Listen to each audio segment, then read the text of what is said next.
Mi Kiosco.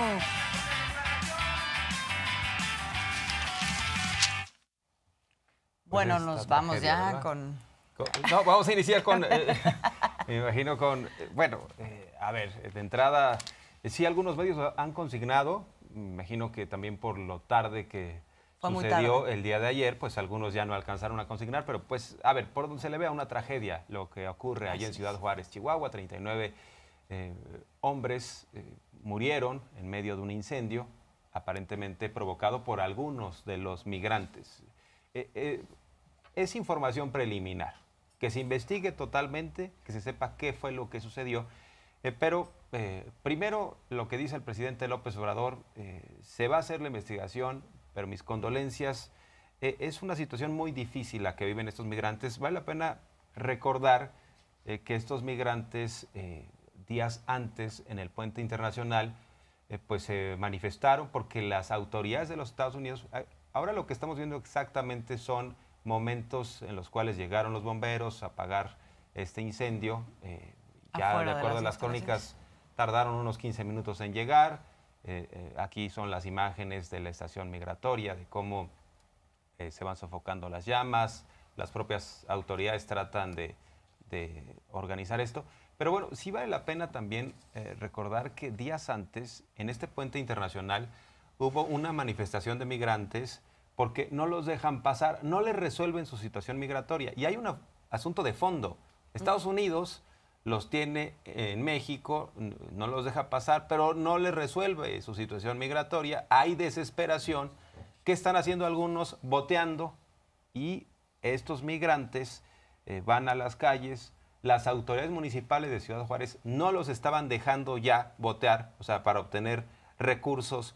Y parte de lo que, de acuerdo a lo que se daba a conocer, parte de su inconformidad de ayer por la noche de estos migrantes era que precisamente no los estaban dejando botear a los migrantes para obtener recursos. Entonces hay una desesperación Claro. de centroamericanos, de venezolanos, y toman la decisión algunos de en esta manifestación poner colchonetas y prenderlas. Sí. Digo, vale la pena tener una mirada más amplia, Sí. más allá de esto en específico, que es un incendio terrible, ¿no? Que es una gran tragedia. A ver, hay que situar también el hecho de que Estados Unidos ha decidido, incluso hizo toda una campaña de información sobre el hecho de que iba a cerrar sus puertas, que solamente quienes obtuvieran ciertas condiciones para poder avanzar hacia Estados Unidos de manera regular iban a ser recibidos. Mientras tanto, el llamado era a que no vinieran.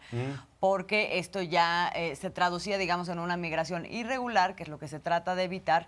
Y entonces, lo digo porque tanto en el comunicado del Instituto Guatemalteco de Migración como el propio Ken Salazar, el embajador de Estados Unidos en México, un poco sitúan toda esta situación en el hecho de que se sigue promoviendo, digamos, la migración irregular, ¿no? Dice el comunicado del Instituto Guatemalteco de Migración: la migración irregular lleva consigo una serie de riesgos que nuevamente han quedado en evidencia, haciendo el llamado una vez más a la población para que analicen y tomen decisiones acertadas previo a emprender el viaje. Un poco en el mismo sentido va el tuit del día de hoy del embajador Ken Salazar. Esto que digo está hasta la parte de abajo del comunicado que ahora estamos viendo. Ahí está, dice Ken Salazar: nos unimos al dolor de los familiares de personas migrantes que perdieron la vida y de lesionados en el incendio de Ciudad Juárez. Es un recordatorio a los gobiernos de la región de la importancia de componer un sistema de migración quebrado y de los riesgos de la migración irregular. Aquí lo que pasa es que, bueno, claro, existe este llamado, pero también existe desesperación por parte de muchas comunidades, poblaciones que no encuentran otra forma, digamos, de solventar su necesidad de muchos tipos, ¿no? Que puede ser económica, puede ser política, puede ser de muchas naturalezas, y entonces hacen esto. Ya los tienes aquí, ya están aquí, y ahí se genera un gran vacío. Y debe haber una autocrítica de Estados Unidos, porque cuando se dio la pandemia de COVID-19 establecieron esta disposición para que votaran, ¿no?, a los migrantes en automático, diciendo van a venir a contagiar a los norteamericanos. Entonces, esta disposición, a pesar de que ya pasó la pandemia, la mantienen. en esta administración de Biden. Es un gran pretexto, o sea, es el mecanismo que hoy en día tienen para que cualquier migrante que llegue en automático lo expulsan y lo mandan a México. Entonces, en este problema estructural, nosotros estamos siendo el puente de algo que concierne también a los Estados Unidos y vale la pena subrayarlo. De cualquier manera, es una tragedia. Ya algunos están medrando, como se esperaba. Vicente Fox ya tuiteó diciendo es culpa de López Obrador y de Morena. Lo mismo la senadora del PAN, Lili Téllez. Vale la pena recordar lo del caso de la guardiera ABC, este incendio terrible en donde el presidente Felipe Calderón garantizó la impunidad para los responsables. Son casos diferentes.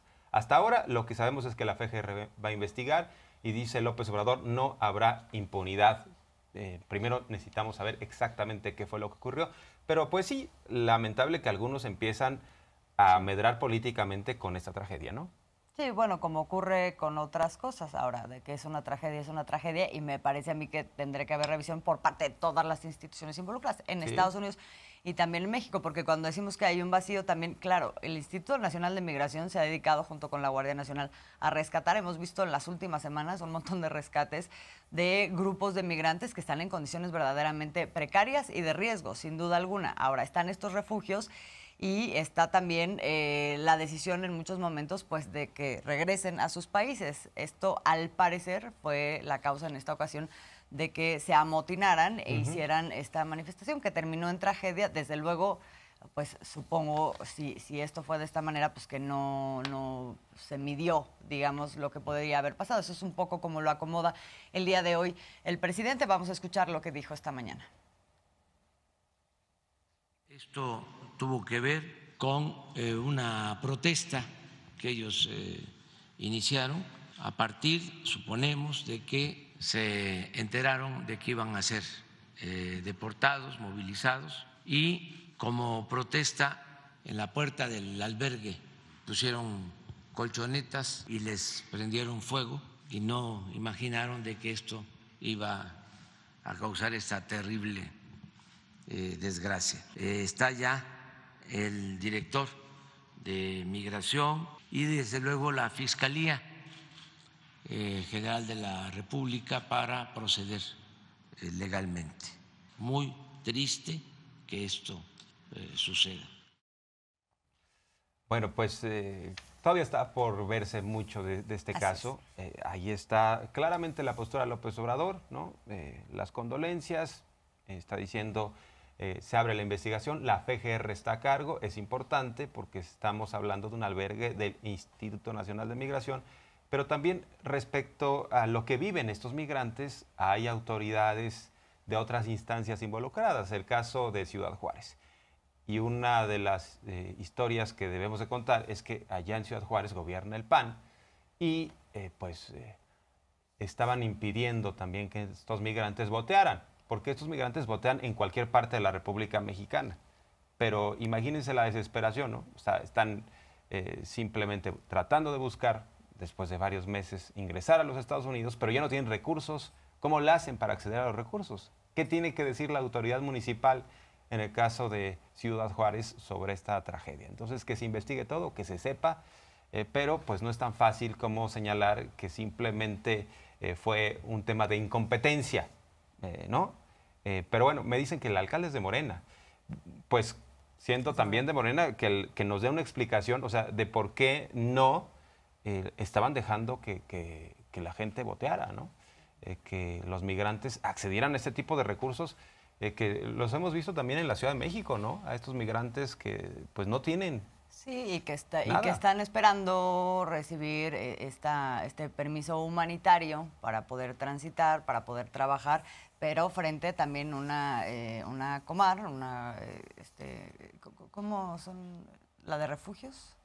Sí, esta La Comisión Nacional de Refugios. De refugiados. De refugiados. Exacto, que, o sea, tienen trato con ellos y pues está absolutamente rebasada, porque lo cierto también es que todo este movimiento de personas ha crecido de una manera muy importante a lo largo de esta administración, ¿no? Entonces es un tema muy complejo que se está tratando de abordar desde distintos desde distintas trincheras, pero pues claramente es muy frágil el equilibrio ahí, que desde luego más bien no hay, específicamente no se ha llegado a un equilibrio, y por eso el llamado del presidente también a lo de las visas, a que se atiendan las causas de toda esta migración, en fin, pero pues son procesos largos y aquí también hay situaciones emergentes. Entonces, bueno, pues hoy lo que vemos desde el día de ayer es pues una situación que refleja lo precaria de esa situación. Así es. Y bueno, en otros temas, el presidente habló del Poder Judicial, ya lo habíamos comentado.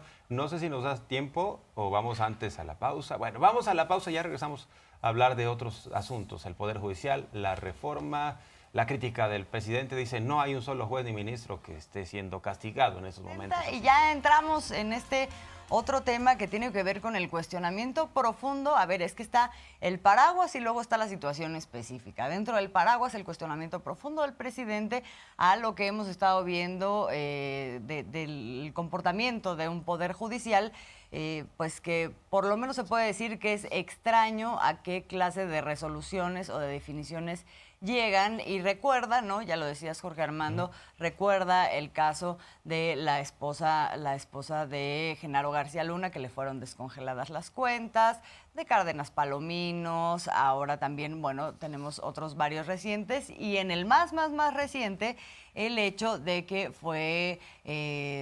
se le dio entrada a esta impugnación por parte del INE en lo que se considera inconstitucional, porque la Suprema Corte de Justicia no debería de conocer de estos temas que son electorales, pero por otro lado también pues hay un señalamiento sobre que se hace una suspensión, se concede una suspensión de toda la aplicación del Plan B electoral, cuando no fue impugnado todo el Plan B electoral, sino solo unas de sus partes. Entonces, bueno, aquí marca de nuevo este sesgo por parte del Poder Judicial en función de unos intereses, no en función de la legalidad, no en función ni de lo jurídico ni de lo técnico. Desde ayer lo estaba planteando, es más bien político, y hoy se centra también su cuestionamiento específicamente sobre el ministro Lainez Potisek, que hay que recordar que además él entra en 2015, después de haber sido funcionario de Enrique Peña Nieto y como procurador fiscal, ¿no? Sí. Y de haber participado en todo esto que fue la aprobación de la reforma energética. Después de eso y como funcionario, Peña Nieto lo pone de ministro. Entonces, bueno, esto como antecedente, pero hoy, pues claramente el señalamiento sobre este comportamiento, pues muy sesgado. Así es. Y antes este señor fue consejero jurídico adjunto de Ernesto Zedillo. Ah, también, claro. También fue subprocurador de la PGR en los tiempos de Felipe Calderón. Sí, participó en todos los gobiernos. Imagínense, ¿no? del neoliberalismo, prácticamente. Así es. Y sí, y lo que plantea el presidente también es una propuesta mucho más amplia y sobre todo democrática. Esto para quienes dicen que López Obrador es autoritario, que es un tirano. Lo que plantea es, el plan C es ir a las urnas y que gane Morena no solo la presidencia, sino el Congreso de la Unión, presidencias municipales, gubernaturas. Pero el plan C es un plan democrático. O sea, el presidente está abiertamente cuestionando las decisiones de los ministros, pero no está imponiendo nada. Esa es la diferencia con los presidentes neoliberales.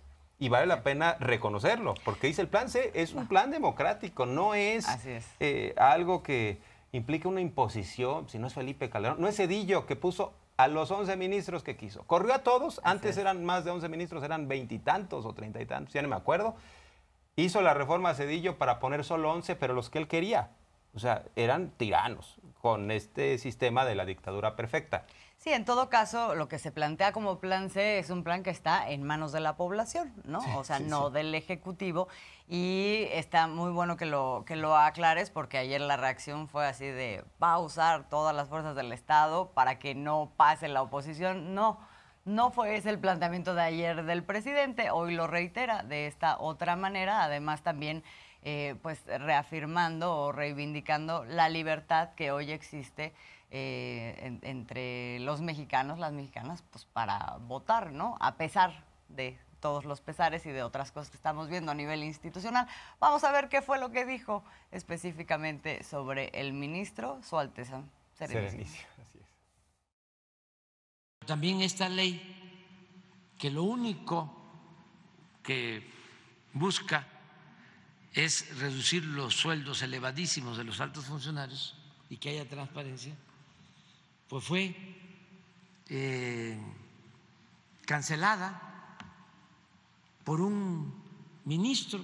Es un hecho, yo pienso, inédito y desde luego pues injusto, arbitrario. Quieren pues que prevalezca una especie de supremo poder conservador y ya este ministro Lainez ya es como Su Alteza Serenísima. Si cancelan esta reforma electoral que se conoce como Plan B, pues ya di a conocer ayer que vamos con el Plan C. ¿Cómo es posible? No solo esto del ministro Lainez, ¿no? Su Alteza Serenísima, el ministro Lainez, sino el mismo día que están juzgando en Estados Unidos por narcotráfico o por vínculos con el narcotráfico a García Luna, aquí el Poder Judicial decide descongelar las cuentas de su esposa. Ni siquiera cuidan la forma. Es mucha la arrogancia, la prepotencia. Y hay que estar pendiente porque escogen los fines de semana. A propósito, los moneros de la jornada, Hernández y Fisgón, han ahora sí que dado trazos respecto a este tema, ¿no? Primero vemos a Hernández de la jornada. Dice Javier Laínez. O sea, no se toca tampoco este ministro, ¿no? No se toca este ministro y no se toca el INE tampoco, Así ¿no? es. O sea, aquí todos nos cubrimos las espaldas. ¿Qué dice el Fisgón el día de hoy también sobre este tema? Igualmente trae a Laínez, a ver si te puedes acercar. Sí, nos acercamos un poquito para leer parte de lo que dice este ministro conservador de acuerdo a el Fisgón. Si ellos tienen su plan C, yo tengo mi plan WC. Bueno, pues a propósito también de lo que significa, de las tapaderas, de todo lo que implica un régimen muy sucio, que se van tapando las espaldas y mucho más. Bueno, pues ahí vamos a dejar este tema hasta el día de hoy y nos vamos con otros que fueron centrales en la conferencia matutina de este martes.